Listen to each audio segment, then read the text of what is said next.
E mais um Pod Elô entrando no ar, um bate-papo daqueles em que essa Elô, gente, que sou eu, quero conversar, perguntar, aprender e compartilhar com você os convidados que trago aqui. E hoje, em especial, eu resolvi que tinha que fazer essa conversa, porque, afinal de contas, o universo feminino, o universo das mulheres, merece essa atenção especial. Então, vamos falar sobre a violência doméstica. E quando o assunto é violência doméstica, eu trouxe uma que é uma defensora de mulheres contra a violência doméstica, a querida Vivian Lefeld, advogada, que usa o Instagram, o TikTok, faz bastante informação, porque, afinal de contas, temos que combater esses efeitos paralelos que estão por aí afora. Vivian, seja bem-vinda ao Pod Elô. Como é que você está? Obrigada, Elô. Estou muito bem, trabalhando bastante nesse mês de agosto com a informação sobre o combate à violência contra a mulher. Não falamos só sobre a violência doméstica, mas, de um modo geral, da violência contra a mulher. Você falou, né, nas redes sociais e também agora apresentando palestras, vencendo aí o meu medo de falar em público, mas por uma causa nobre, eu acho que vale a pena trocar experiência e passar essa informação adiante. Eu sempre pensei que duas pessoas fortes fizessem prosperar mais, né? Então, tá, em algum momento que legal, né? O homem não consegue mais pagar as contas sozinhas, porque, afinal de contas, tudo foi ficando caro, os nossos desejos por coisas, objetos e tal foi nos tomando.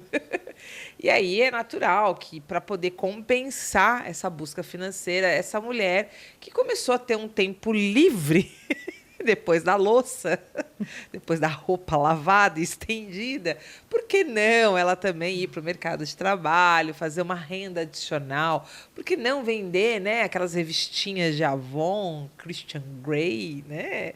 E que bonito, essa mulher começou a se unir a esse homem por um aumento dessa renda familiar. Até um ponto que parece que essa conversa não ficou muito boa. E aí as pessoas começaram a achar que não. Né? Afinal de contas, essa mulher também, como ela começou a trabalhar, ela já começou a opinar. Né?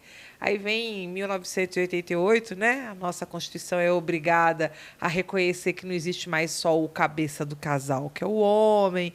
Aí é mais gente para opinar pelo sabor da pizza, pelo financiamento da casa, pelo jeito de deitar na cama.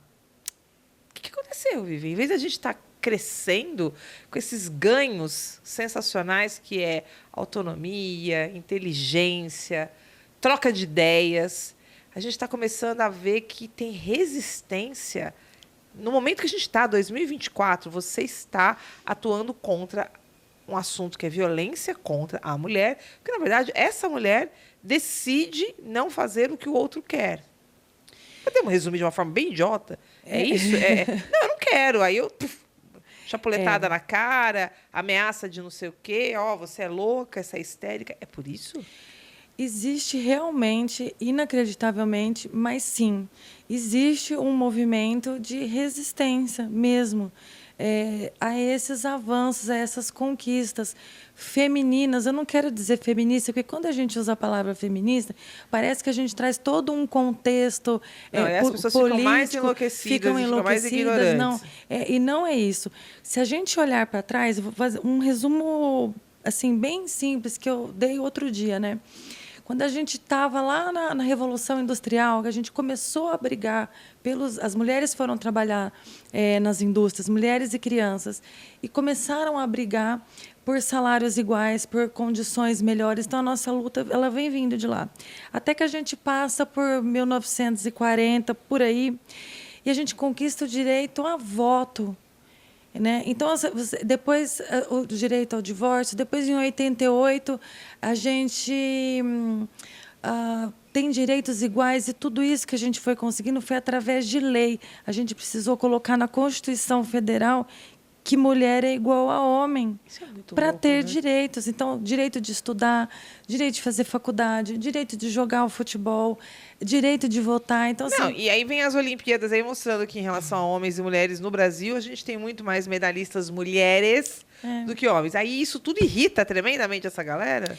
irrita tremendamente essa galera. Inclusive, a gente teve um caso clássico nas Olimpíadas agora. Ela se chama Flávia, em que toda vez que ela sai para competir e que ela viaja fora da cidade dela, o marido entra com petição na justiça acusando ela de abandono materno. Jesus. Isso aconteceu enquanto ela estava nas Olimpíadas.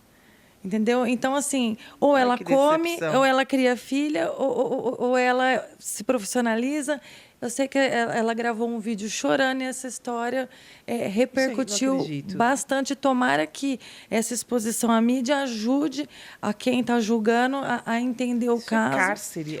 Usar o trabalho da mulher contra a maternidade. Meu Deus. Entendeu? Então, são formas de violência. Uma violência processual que a gente fala. Né? É muita loucura, né? Mas quando a gente começa a trabalhar os atendimentos e ficar ligada na rede social, a gente vai vendo as histórias, olha onde chega. Você falou das Olimpíadas, na quantidade de mulher, mas o que vem ali atrás da história de cada mulher que está ali. E como é que você aguenta? Olha... Não, na boa, essa né? É eu já uma falei pergunta... que tem que ter chopp para isso, ou ter água com gás, não me interessa. A Heineken zero, né? Mas, uns remedinhos. Vamos lá, explica. Como é que você aguenta? É difícil. Porque você vê tanta injustiça Às e ao mesmo vezes tempo vê gente recuando, você com o processo pronto e a pessoa dizendo não vai mais fazer isso. Nos 2 primeiros anos foi mais difícil. Eu não conseguia separar o trabalho da minha casa. Eu vivenciei e sofri junto com todas que estiveram lá. Não que eu não sofra mais, mas hoje eu consigo entender um limite técnico do meu trabalho, né? Até onde eu posso ir, até onde eu posso me envolver. Consigo me envolver menos afetivamente, mais tecnicamente com o caso. Existem as mulheres que recuam, sim, depois de todo um trabalho pronto. Nossa. Mas eu tenho muito respeito por essas mulheres, porque se elas recuam, elas não estão prontas para enfrentar a segunda fase da violência. Porque a primeira é você se enxergar na violência, né? Você se enxergar como objeto vítima. da violência. A segunda é você ir buscar os seus direitos, e a terceira é você enfrentar o que a gente não sabe o que está por vir.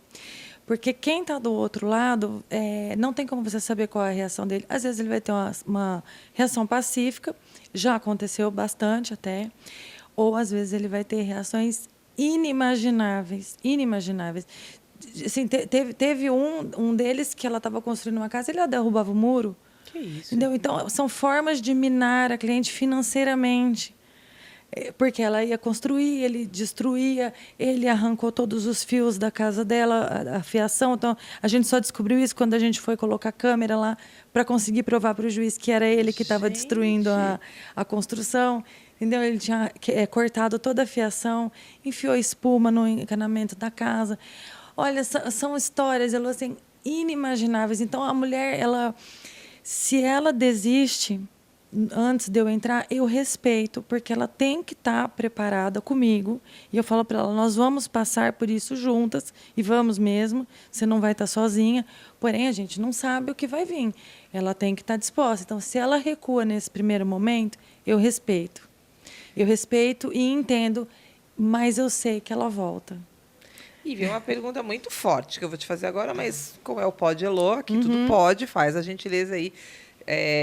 Toca ou recua, tá? Na resposta. Mas você já teve que, tristemente, viver algum caso em que a cliente que você defendia, infelizmente, foi vítima de feminicídio? Foi morta? De feminicídio, não. Porque no direito, eu atendo casos cíveis de família e a parte de homicídio é a parte criminal. Sim. Então, tentativa e o homicídio propriamente dito, não. E nenhuma cliente minha chegou a falecer. Já tive clientes assim, hospitalizadas, muito machucadas, mas com tentativa mesmo assim, de morte, não. De homicídio, não. E nem tive nenhuma cliente que faleceu. Não, eu te pergunto isso porque eu imagino que não deve ser simples. Você teve, então, mais perto disso, a cliente ser hospitalizada. Como é que você ficou na cena? Na cena não é a palavra. Como é que você ficou? Né? Quando você descobriu, quando vem até você a informação de que a cliente está ali passando por isso. Quando chega a estar hospitalizada, normalmente é alguém da família que procura. E aí vem as fotos, né? É um choque mesmo. Mas já aconteceu da pessoa me pedir ajuda, eu marcar no escritório e eu abrir a porta e me assustar. Nossa. Me assustar com o olho roxo, com os hematomas, com o braço quebrado, com o joelho deslocado. Assim, não, é uma cena que eu não consigo me acostumar a olhar. Os relatos também da violência sexual são muito sofridos, né? Porque normalmente cometidos por um homem, né, que ele está no relacionamento. Histórias assim, o estupro marital, que a gente chama, acontece, vou dar um exemplo, naquele período de resguardo da gravidez, em que a mulher não pode ter relacionamento por causa dos pontos, porque é um momento sensível, né? São aqueles 40 dias. Uhum. Então, vem o relacionamento forçado. Que isso?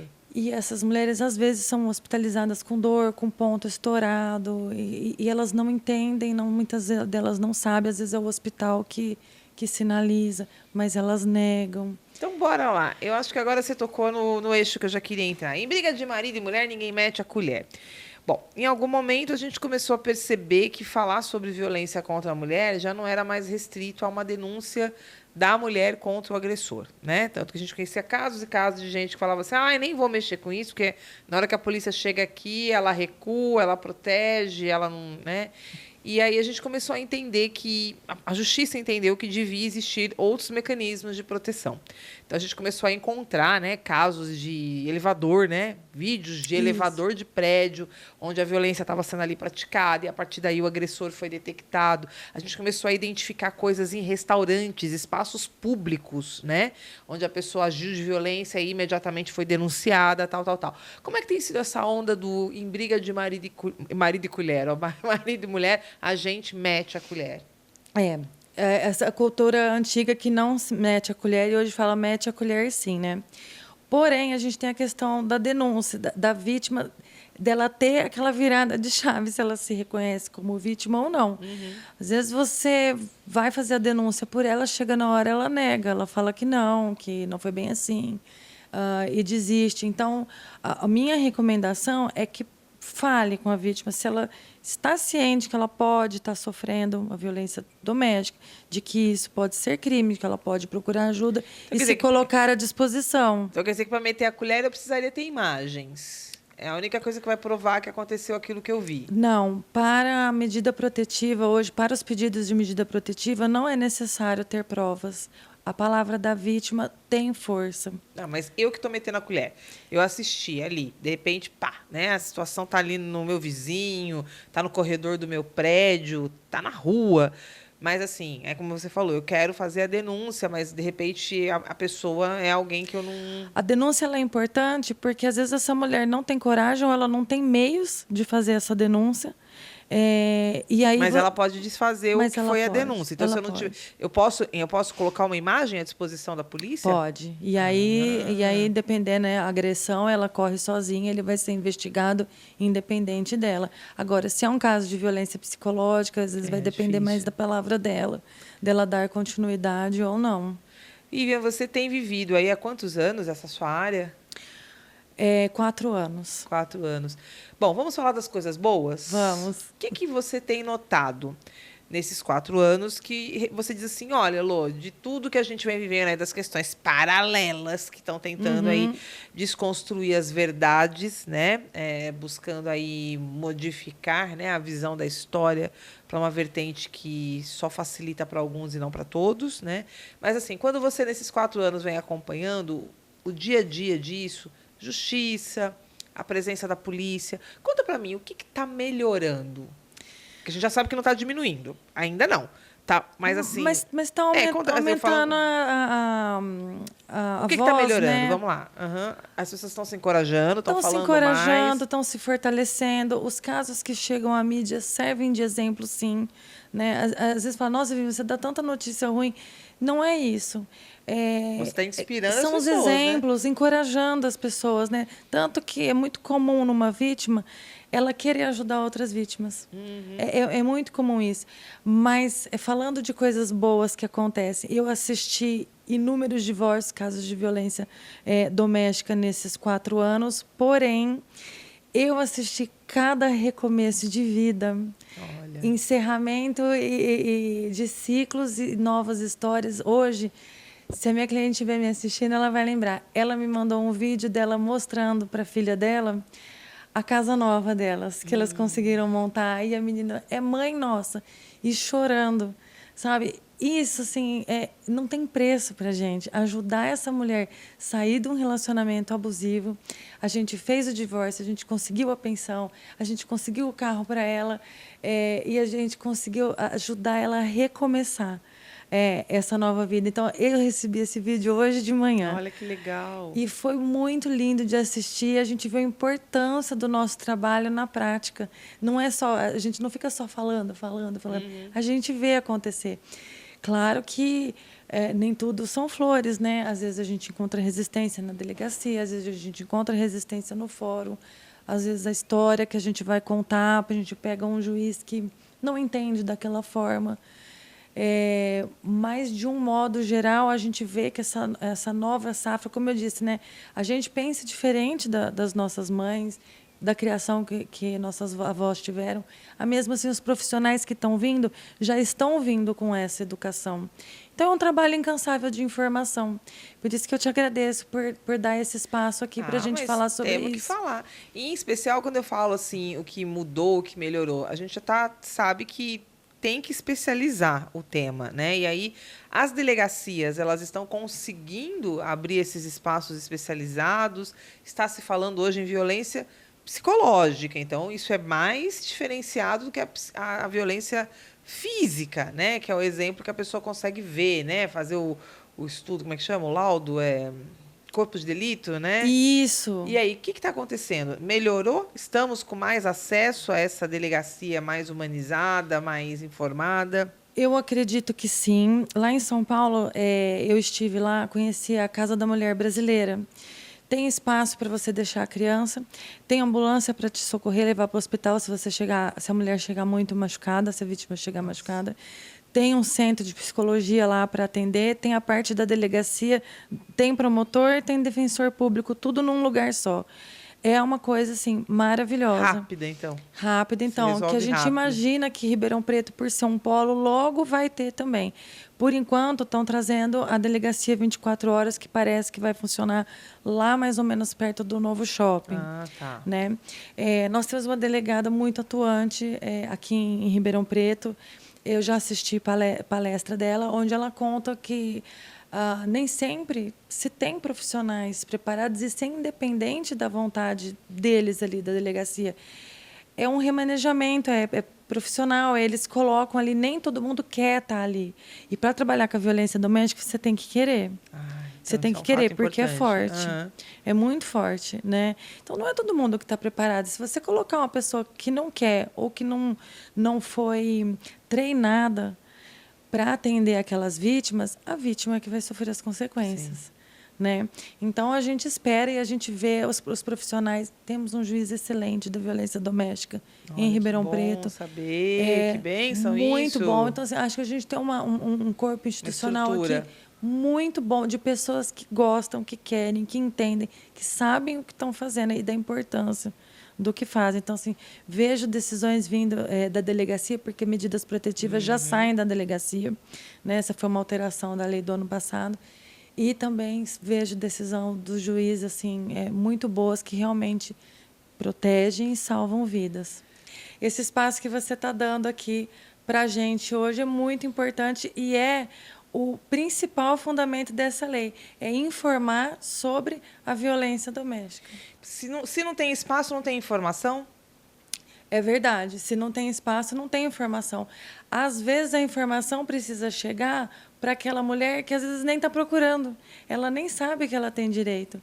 Então, quando a gente fala, opa, eu acho que eu estou passando por isso. Mas isso é violência? Eu nem sabia que isso era violência. Por exemplo, Quando eu vou atender casos de divórcio ou casos de pensão alimentícia, que eu trabalho muito com direito de família, eu pergunto se tem situação de violência, porque hoje as situações de violência doméstica influenciam nas ações de família. Então eu pergunto, não, ele nunca me bateu. Eu falo, mas espera aí. Né? Porque a história vem, ela chega de um jeito que eu vou lendo alguns tipos de violência que estão descritas na Lei Maria da Penha e que não é necessariamente a violência física.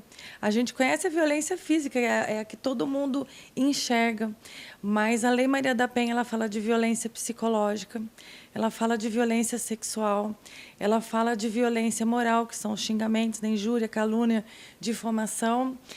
E fala sobre a violência patrimonial, que é aquela que o homem acaba fazendo com que você perca alguns direitos ao seu patrimônio, ou que ele limite o seu acesso ao seu dinheiro, ou ao o dinheiro da família como um todo. Então, assim, são formas de violência que às vezes a mulher não sabe, ela nem está procurando, mas a informação chegou lá. Tá bom, mas um dia, então, a vida fluía muito bem, obrigada, as famílias eram felizes, os casais, então, nem se fala. E aí alguém resolveu achar que tinha problemas.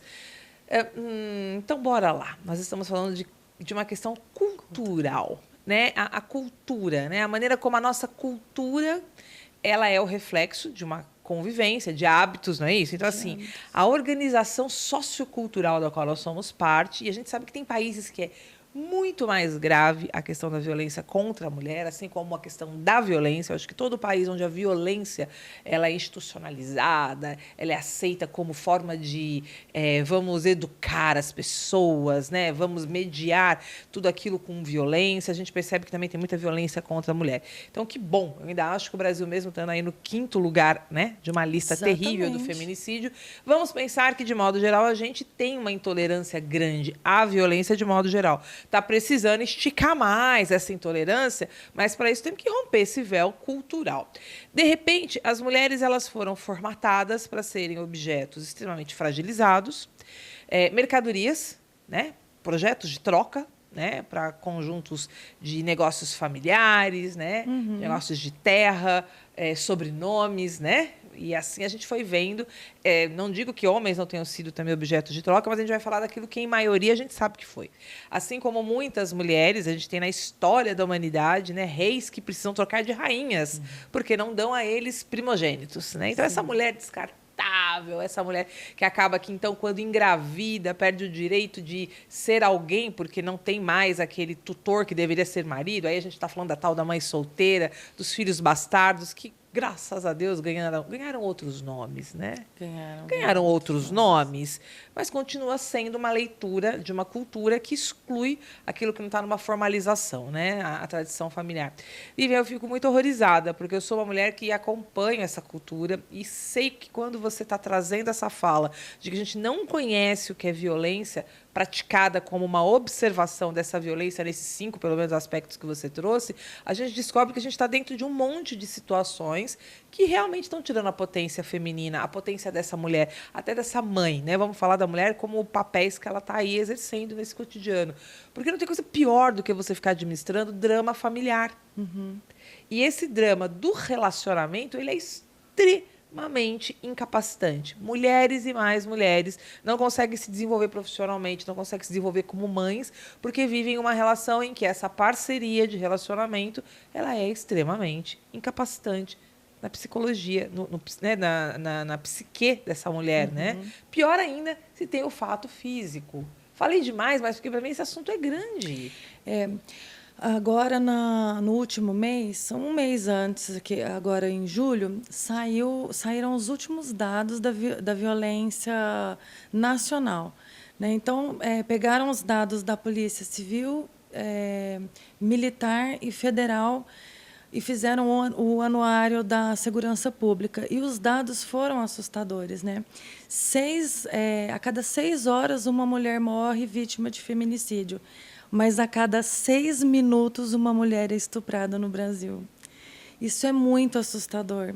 E normalmente esses estupros ocorrem dentro de um local conhecido, não é tanto na rua, existe, lógico, também. Não é mas nos becos escondidos, né? não, é mais num É nos local, espaços nos domésticos. espaços domésticos. Então, é assustador, o número é assustador e a gente vê onde que a gente precisa realmente falar. Quando a Lei Maria da Penha ela contempla a violência sexual, tá aí. Né? Eu preciso usar essa lei para contemplar a violência sexual dentro do ambiente doméstico. Ela existe, por que não? Só porque eu sou casada não significa que eu não posso sofrer esse tipo de violência. Né? Mas a questão cultural ela é muito forte. Quando a gente fala da... Eu sou muito questionada no Instagram quando eu ponho alguma coisa ligada assim com a violência feminina, eles falam, mas a violência ela é em todos os sentidos. Ela é. Mas esse último anuário da saúde, desculpa, da segurança pública, ele mostrou que a violência contra as mulheres cresceu, enquanto as outras formas de violência diminuíram. Opa! Isso mostra Isso é preocupante. São elas que estão registrando mais ou realmente são números que estão crescendo? Isso é uma outra pergunta que a gente precisa estar fazendo. Eu sempre falo que muitas vezes, mas agora está muito pior do que antigamente. Não, agora tem mais luz. A gente enxerga mais e as pessoas estão denunciando mais. Conta para mim um pouco sobre isso, Lívia. Eu entendo que a informação ela está atendendo a esse fim. As mulheres estão entendendo. O crescimento do registro de boletim de ocorrência por violência psicológica cresceu demais. E isso é um trabalho de informação. Porque há um tempo atrás, senta na delegacia e fala sobre violência psicológica. Ela não se resume a uma... Não é palpável, não é palpável, tangível, não é né? igual à violência física, mesmo para quem trabalha com isso.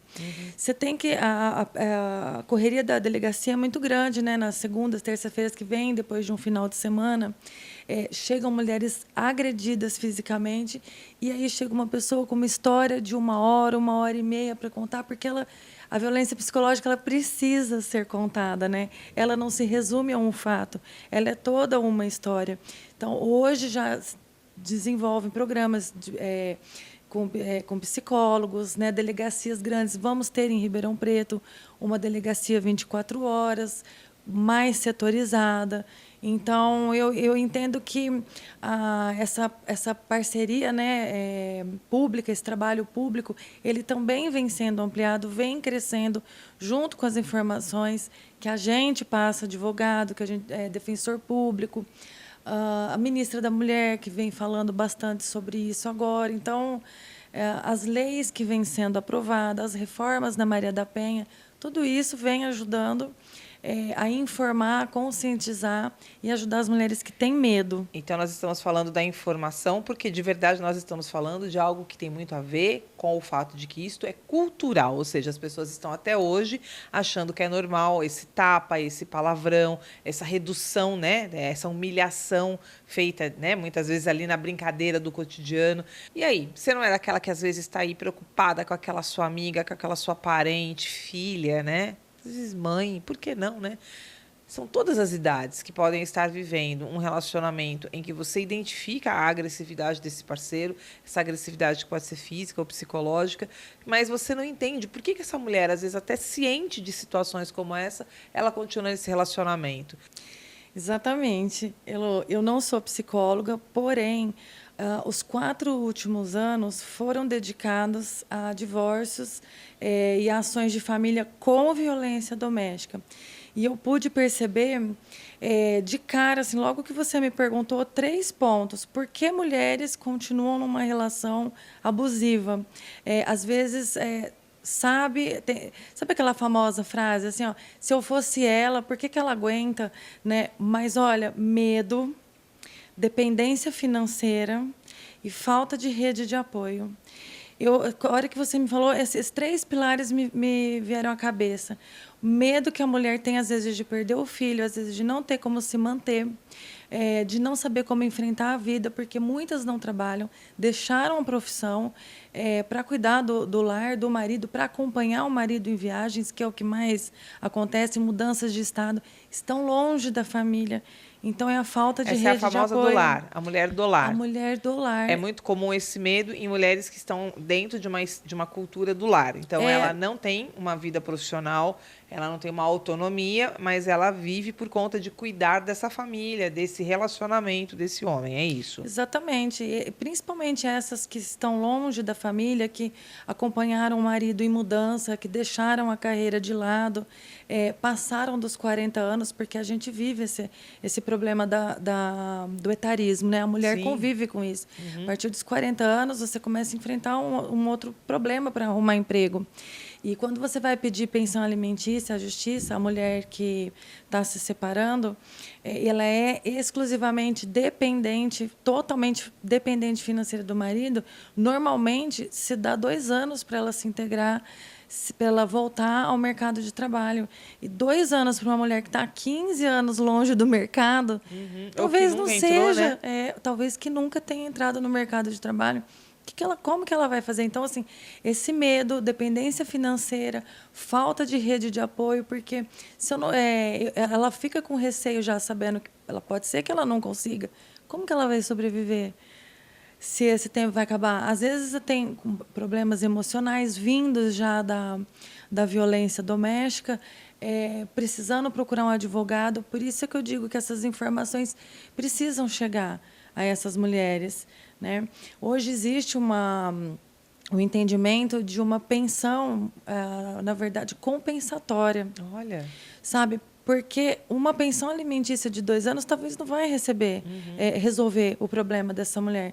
Mas uma compensatória, sim, por esses anos dedicados, por ela ter abandonado o trabalho, a profissão e ter se dedicado exclusivamente e hoje, possivelmente, não tendo condições de se manter, sabendo que a lei vai manter essa pensão alimentícia para ela por certo tempo, até ela se integrar ao trabalho. E a gente sabe que não é fácil, né? Com já o avançar da idade, a gente entrar num mercado de trabalho. Mas, Vivian, quando a gente também está falando sobre ela se manter na relação, a gente tem que falar um pouquinho do outro lado da moeda. Esse agressor, não necessariamente, se é cultural, ele nem tem mais. Vamos pensar assim, que fica parecendo muito estereótipo, né? Você detecta o agressor e, a partir dali, agora ele é o mal e a mulher é a vinculação do bem. Então, é uma luta do bem contra o mal. Isso. Bom, eu acredito que não seja muito isso, né? Esse agressor, ele tem possivelmente traços, né, da própria forma psicológica que ele tem, né, de agir com amigos de um jeito, né, de agir com a família de outro, de agir com filhos de outro jeito. Não necessariamente ele é um agressor de todos os âmbitos, né.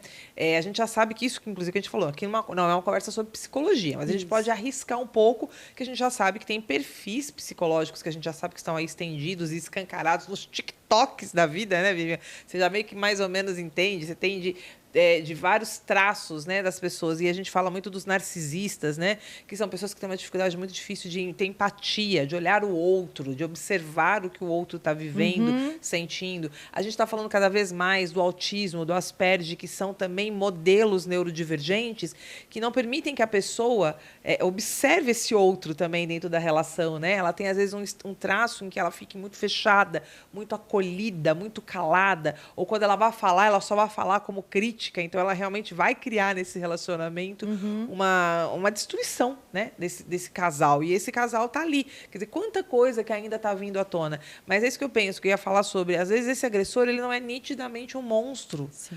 Né? E aí fica mais complicado ainda, né? Porque essa mulher ela tem que provar para os outros uma coisa que ela está vivendo e, aos olhos dos outros, de repente, nem é uma agressão. Até porque está culturado, né, essa relação. E é lógico que eu me assusto, porque eu acho que cada vez mais o capitalismo ele nos diz, né, que sem dinheiro nem um copo d'água. Né? Sem dinheiro, nem um copo d'água. E as mulheres ainda continuam vivendo experiências em que elas também se promovem riscos. Né? Quando elas vão para dentro de uma história de relacionamento, quando elas vão para alguma situação em que elas perdem a autonomia financeira, é lógico que elas estão se colocando numa situação de risco maior. E não só por isso, Vivi, a gente está falando muitas vezes de casos em que mulheres que ficam viúvas, né? Quando essa mulher ela é muito dependente, né? Como ser dependente de um filho, é dependente de um pai, de uma mãe. Quando essa mulher é muito dependente de um companheiro, de uma companheira, vamos colocar os dois lados, a gente sabe que o LGBTQIAP+, não tem fronteiras, a gente está falando sobre violência doméstica, né? Se esse parceiro é ou não um homem, a gente está falando sobre violência doméstica. E aí eu percebo que essa mulher ela corre risco porque a gente está num sistema que não perdoa. Você paga aluguel, ou então você tem que pagar impostos, você paga gasolina, você paga a comida, você paga a escola de filhos. E não, essas mulheres ainda continuam caminhando meio que numa esfera romantizada de sociedade. É difícil quando você encontra essa cliente, quando ela chega até você e você olha toda essa fragilidade, porque a gente vai conversar agora sobre rede de apoio. Nem entramos nela, tá? Vamos falar um pouquinho ainda dessa mistura confusa do relacionamento. Porque tem cases e cases, né? Quando você começou a me fazer essa pergunta, eu me lembrei como eu me organizo profissionalmente para atender essa cliente. Tentar provar que o outro é um narcisista ou é um psicopata ou para a sociedade ou para a justiça é muito difícil. Imagina. Às vezes eu não vou conseguir. E depender disso para conseguir o meu direito, eu vi que é impossível. Então, como eu pensei em trabalhar essa forma? Quando eu divido em duas fases. Existe o relacionamento tóxico e o relacionamento abusivo. Essa divisão eu fiz para mim, não é nada científico, é a forma que eu trabalho. O tóxico, como você disse, às vezes aquele autismo leve, aquela pessoa que não é tão social. Você não consegue exigir empatia dela porque ela tem uma limitação, uma condição, um transtorno que a impede de ter esse relacionamento, levar esse relacionamento, essa empatia para o relacionamento. Então, a divisão entre o tóxico e o abusivo, para mim, está se eu sei que ele está praticando o mal, ele está me fazendo, ele está tirando o meu dinheiro, ele está me prejudicando, ele está cerceando a minha liberdade. E o tóxico é aquela coisa que me faz mal, mas não necessariamente é um crime. Quando a gente fala em relacionamento abusivo, a gente vincula com crime. E aí, conforme você vai me contando, e aí existe um trabalho tanto de um psicólogo como de um advogado de identificar crimes ou relacionamentos abusivos ou tóxicos, identificar e te falar, procure ajuda. Perfeito. Tá. Fala para mim sobre a chamada rede de apoio que permite com que a mulher, de repente, não se liberte desse relacionamento abusivo que você separou também agora no último bloco. Eu vou responder contando um caso que outro dia chegou ao escritório com um caso de violência. Era para ser ela me relatou uma violência, mas eu percebi outras Nossa. Durante o relato. Eu conversei com ela sobre isso. Nós fizemos todo o pedido de medida protetiva, tudo documentado, cheio de provas. Ela, no final de semana, ela me ligou e falou assim, Vivian, pelo amor de Deus, não entre com essa medida protetiva, porque a minha mãe pediu que eu não fizesse isso com ele. Ele está pagando a escola do meu filho, então não faça essa medida protetiva, vai ser uma vergonha para a família. E isso é a falta da rede de apoio. Nossa. É um exemplo da falta da rede de apoio. Por quê? Porque a própria mãe. Não é a própria mãe. A nossa geração ela está aprendendo a se defender, a conhecer as medidas protetivas, a falar sobre violência doméstica, a entender o que é a violência dentro de casa.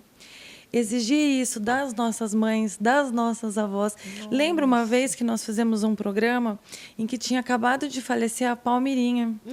E a gente tinha conversado sobre que ela foi vítima... tem uma história de violência doméstica, né? Violência doméstica, mas naquela época não havia Lei Maria da Penha. A Lei Maria da Penha completou 18 anos, né? Então, completou a maioridade agora. E mesmo assim a gente enfrenta muitos desafios e muita rejeição ainda da sociedade com a Lei Maria da Penha. Agora, então, existe um movimento muito forte neste momento de rejeição com a Lei Maria da Penha. Exatamente. Como assim?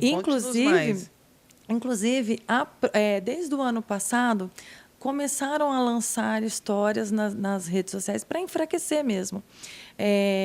De que a Maria da Penha, a pessoa, Maria da Penha Fernandes, que deu origem, que deu o seu nome à lei, ela não teria sido vítima da tentativa de feminicídio, que ela teria sido vítima de um assalto.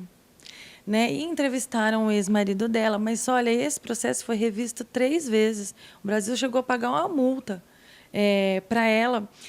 Quer dizer que está acontecendo uma invasão na rede social desse tipo de Está acontecendo neste momento. Inclusive, ela foi ameaçada e está sob proteção do Estado. A Maria da Penha Fernandes, neste momento. Nossa, como eu estou desatualizada, estou envergonhada com isso. Eu não acompanhei. Você está me trazendo uma notícia muito importante, porque agora caiu a ficha, porque outro dia, conversando com uma pessoa, ela me trouxe esse questionamento da veracidade da história da Maria da Penha. E eu olhei para a pessoa assim, eu olhei assustada, indignada, eu falei, gente, do que você está falando? Né? Ela recebeu há pouco tempo agora, né, publicamente, desculpas, né, do Estado pela demora do processo. Agora que você está me contando.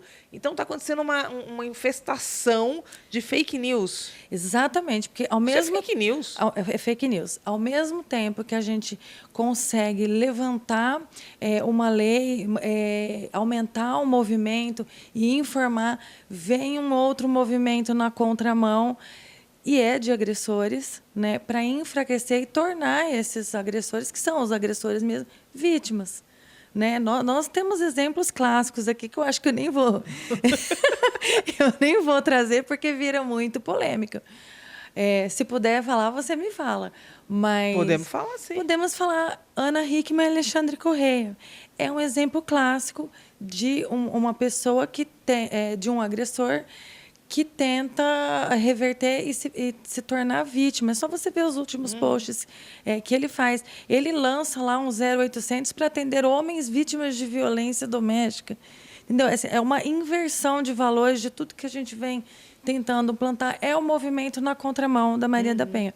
É um movimento que ajudou a fazer essas ameaças para a Maria da Penha e, por isso, agora ela está em proteção. Uma mulher que lutou tanto, que nos ensina tanto sobre não desistir e tentar, porque é difícil, é muito difícil. Começamos assim, sobre a rede de apoio e falamos que é difícil dentro de casa, imagina fora. Então, não, aí fica muito claro, né? Se as pessoas não acreditam que têm direito de viver uma vida melhor, de viver uma vida sem agressão, uma vida sem humilhação, né? Tipo, se pessoas não acreditam que o mundo pode ser feito de vamos batalhar, bom, não posso fazer nada, ninguém vai pagar suas contas, então vai se formar, vai se organizar, vai fazer o seu mundo acontecer. Então, eu também acho que existe um pouco disso. Às vezes eu fico olhando aquela história das mulheres que acreditam que os homens pagam as contas. Eu sempre achei que não há nenhum problema em ninguém pagar nada para ninguém. Você só tem que saber que tudo que está sendo pago a você pode ser pedido de volta. Tô falando bobagem? Não tá. Eu acho que essa é uma regra do sistema, gente.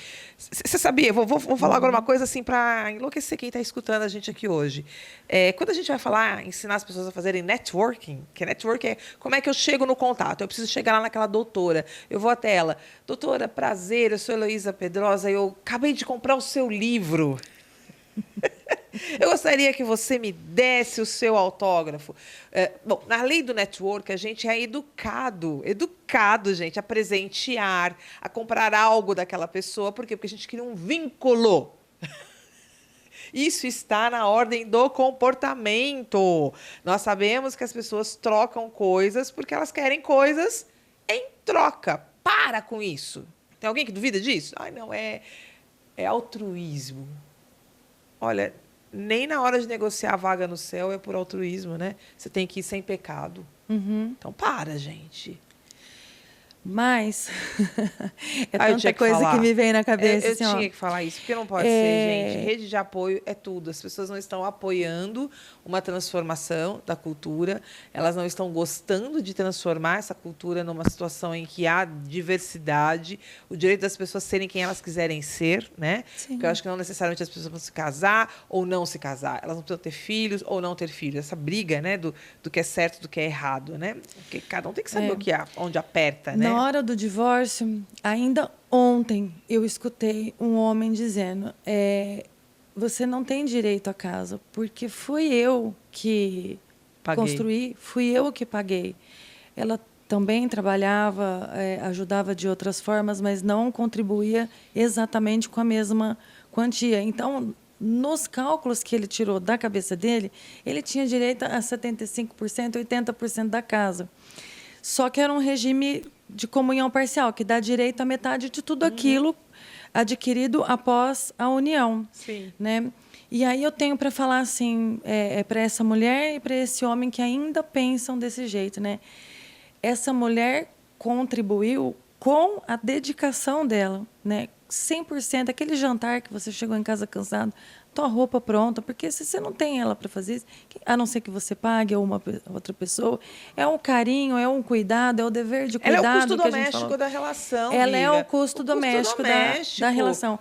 E isso não tem preço, isso não tem valor, isso não dá direito à ameação, né, à parte financeira. Então, assim, ela contribuiu com a dedicação de uma vida inteira. E quanto custa isso? Só metade. Você tem que olhar assim, só metade desses bens, porque nada devolve o tempo que ela passou ali. Vivian, para a gente pensar em muito a se melhorar ou num mundo ideal, você como advogada, deixa um recado para essa mulher que está ouvindo esse nosso bate-papo e ela sendo vítima de uma violência, seja qualquer uma das que você já citou. Falamos aí sobre a Lei Maria da Penha e tal. Quero uma mensagem sua para a gente finalizar esse podcast. Quando a gente fala em procurar um advogado ou um psicólogo, ou se você não está se encontrando num lugar de vítima, não tem certeza, tanto com psicólogo, tanto com um advogado particular, ou mesmo a defensoria pública, busque informação. Vê se você se enquadra naquilo que você está imaginando, procura ajuda. E eu falo sempre da consulta preventiva. Quando a gente fala em advogado particular, todo mundo fala, meu Deus do céu, mas eu vou gastar com advogado. Calma, vai se informar, faz uma consulta preventiva, procura saber se você se enquadra naquilo e o que você pode fazer, quais são as alternativas que você tem para se cuidar, para se salvar, para se proteger, às vezes para proteger o seu filho ou a sua família. Então, busca informação. As redes sociais estão aí, os profissionais estão mais acessíveis nas redes sociais. Pergunta quanto é a consulta, tem de graça, aonde eu consigo, psicólogo, advogado, tem, gente, tem, dá para procurar, dá para achar. Tem valores acessíveis, a informação hoje ela realmente salva vidas. Muito bom, Vivian. Quero você voltando aqui no Pod Alô mais e mais vezes. A gente tem um ano aí para seguir com muitas temáticas. Vamos continuar falando desse universo maravilhoso que é a mulher, direitos da mulher. Vamos falar sobre você, né? A advogada. Tem um monte de coisa boa para a gente estar tendo aí de bate-papos aqui, tá? No Pod Alô. Obrigada mais uma vez pela sua disposição de estar aqui comigo. Eu que agradeço a oportunidade sempre. Beijo, minha querida. Beijo.